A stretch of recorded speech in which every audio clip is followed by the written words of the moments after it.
మన దగ్గర ఉన్న డ్రై ఫ్రూట్స్ అన్నీ ఇట్లా నీళ్లు పోసి నానబెట్టుకోవాలి స్మూతీ చేసుకోవడానికి.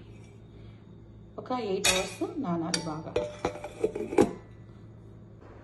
స్మూతీకి కావాల్సిన పదార్థాలు: యాపిల్ ముక్కలు, బనానా ముక్కలు, కొబ్బరి పాలు, నేను నైట్ నానబెట్టిన డ్రై ఫ్రూట్స్, బాదం పప్పుకి అంతా తొక్కు తీసుకోవాలి. అన్నీ మిక్సీ వేసుకోవాలి. పాలు అప్పుడప్పుడు వేసుకుంటూ చూసుకుంటూ ఉండాలి. స్మూతీ రెడీ అయిపోయిందండి. పైన గార్నిష్ కోసం కొంచెం దానిమ్మ గింజలు వేసుకోవచ్చు.